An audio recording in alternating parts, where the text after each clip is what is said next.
Hermano y hermana, reciba un saludo con mucho amor de parte de nuestro Señor Jesucristo y de nuestra Madre Santísima, la Virgen María. Le saluda el hermano Víctor Hugo Redrován de victorhugoredrován.com, un sitio para hablar de Dios. Hoy les quiero compartir el tema la variedad de dones en el cuerpo de Cristo. La variedad de dones en el cuerpo de Cristo. Dios, a través de su Espíritu, forma el cuerpo de su Hijo, uniendo los diferentes miembros y repartiendo a cada uno un carisma diferente. Nadie puede acaparar todos los dones y ministerios. De tal manera pues que Dios te ha creado como una persona inteligente, capaz de desarrollar grandes cosas.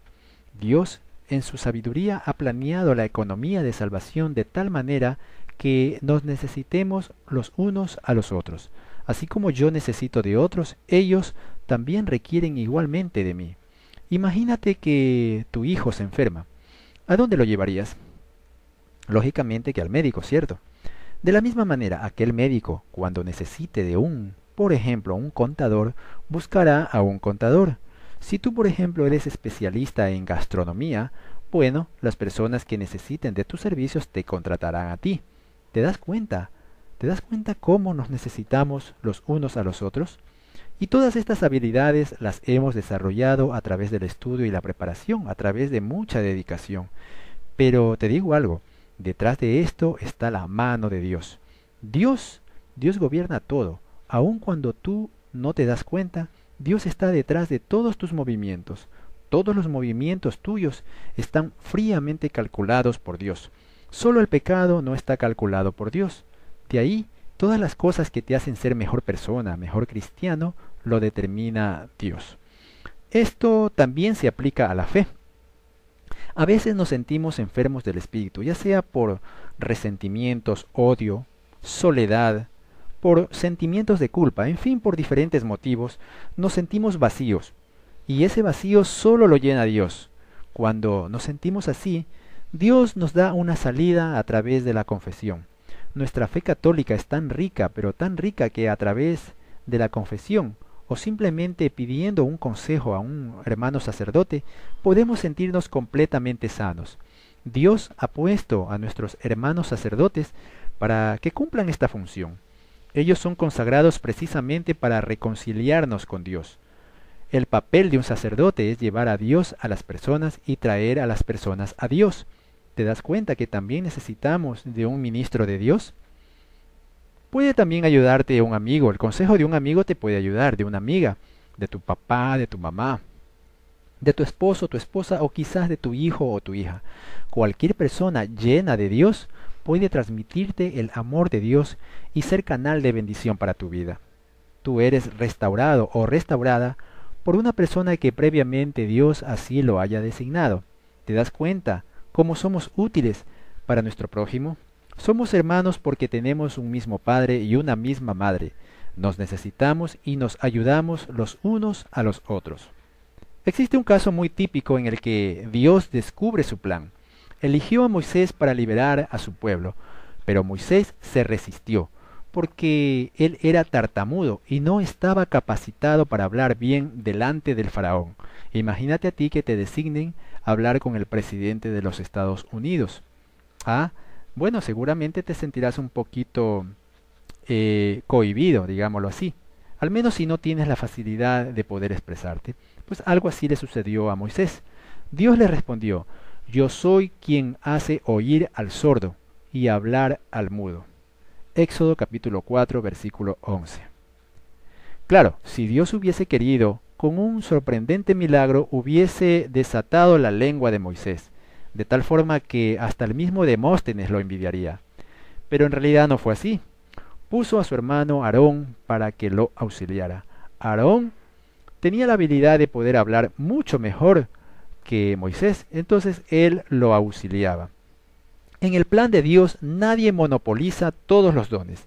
Cada miembro necesita de los demás. El secreto de la realización humana de un cristiano estriba en encontrar su lugar en el cuerpo de Cristo. Por otro lado, toda frustración proviene de no actuar de acuerdo a la propia vocación. El presbítero, por ejemplo, que se dedica a las tareas de laico, termina menospreciando el ministerio sacerdotal. Por otro lado, el laico, que asume funciones propias de un presbítero, se decepciona porque no cuenta con la gracia de Estado para cumplirla.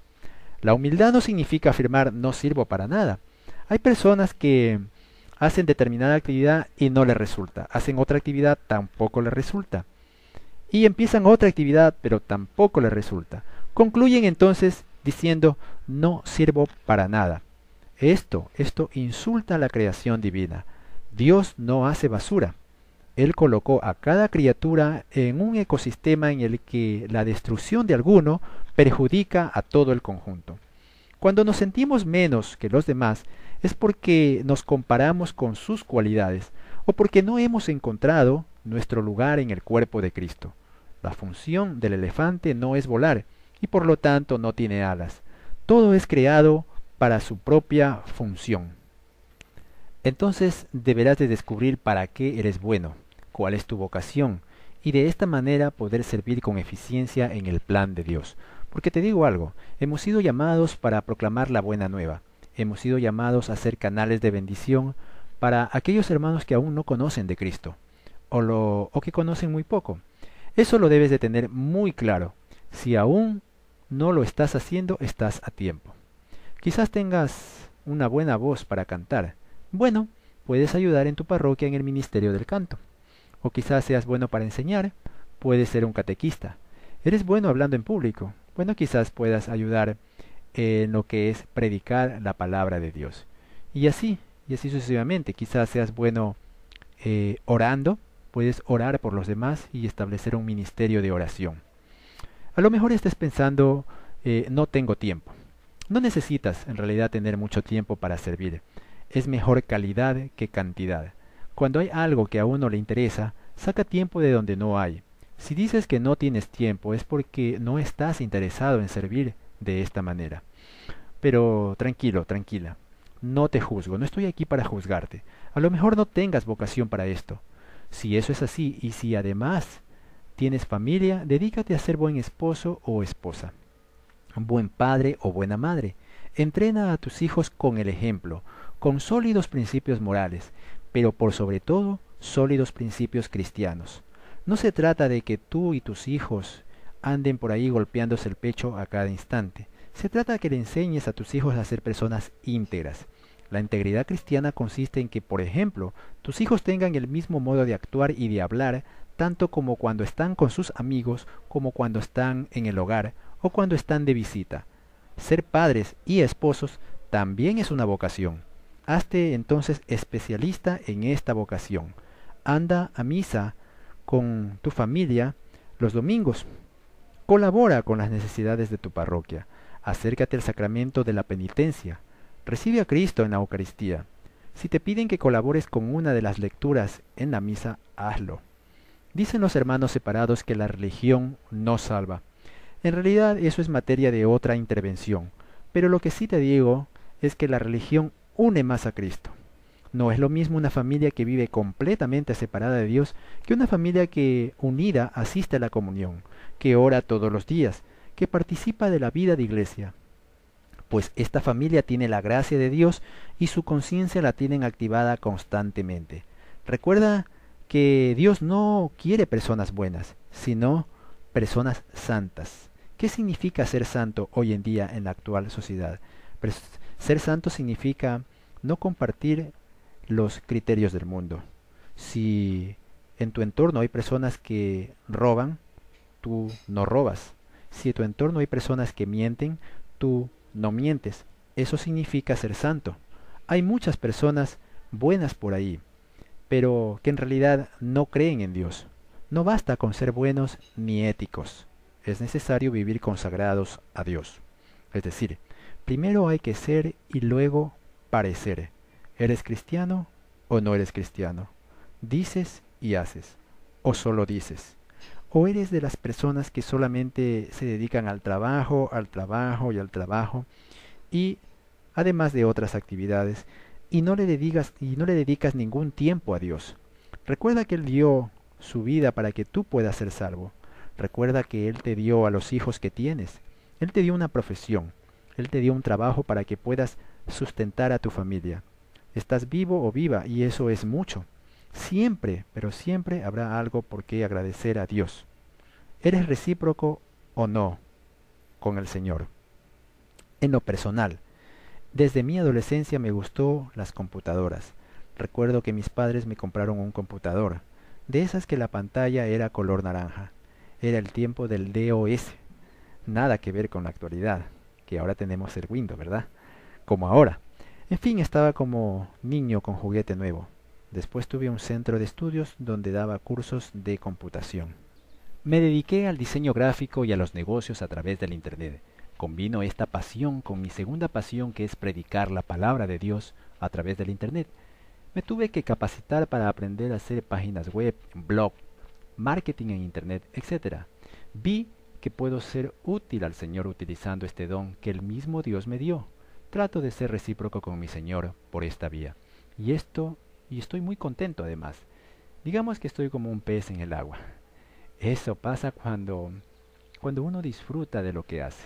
Uno tiene una pasión y esa pasión que uno tiene la pone al servicio de Dios. Gracias al Señor por esto.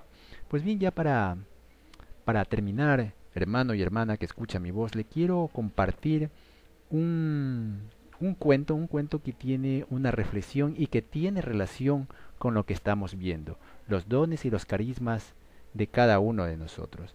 Dice que hubo en la carpintería una extraña asamblea.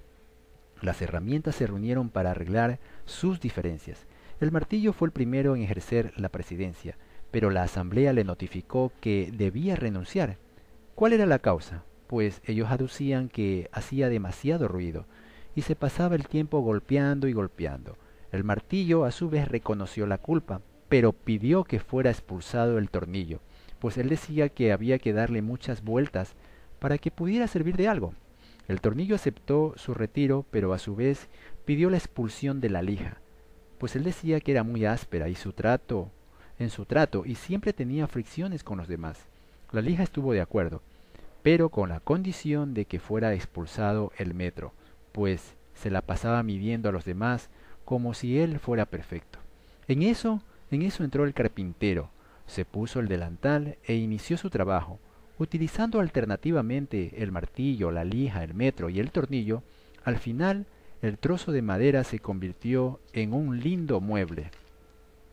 Cuando la carpintería quedó sola otra vez, la asamblea reanudó la deliberación. Dijo el serrucho entonces: señores, ha quedado demostrado que tenemos defectos, pero el carpintero trabaja con nuestras cualidades. Eso es lo que nos hace valiosos. Así que no pensemos ya en nuestras flaquezas y concentrémonos en nuestras virtudes. La asamblea encontró entonces que el martillo era fuerte, el tornillo unía y daba solidez, la lija limaba las asperezas y el metro era preciso y exacto. Se sintieron como un equipo capaz de producir hermosos muebles y sus diferencias pasaron a segundo plano. Hermano y hermana, usted es una persona valiosa. Usted es una persona muy importante para el propósito de Dios. No vea los defectos en su prójimo, al contrario, señale sus virtudes. Todos nos necesitamos los unos a los otros. Dele gracias a Dios todos los días por la vida que le da. Dele gracias a Dios por la alegría de disfrutar el amor y el cariño de su familia. Siempre hay una oportunidad, siempre hay algo que agradecer a Dios. No sé por qué situación esté pasando actualmente, pero sépalo que Dios es especialista aún en su adversidad, aún en sus necesidades. Pídale con toda fe a nuestro Señor Jesucristo que traiga a su vida bienestar, paz, tranquilidad, armonía dentro de su hogar. Y recuerde, usted es una persona muy valiosa. Bendiciones y lindo día junto a nuestra Madre Santísima, la Virgen María, y su divino Hijo, nuestro Señor Jesucristo. Estuvo con ustedes el hermano Víctor Hugo Redrobán. Nos vemos en una próxima oportunidad. Hasta pronto.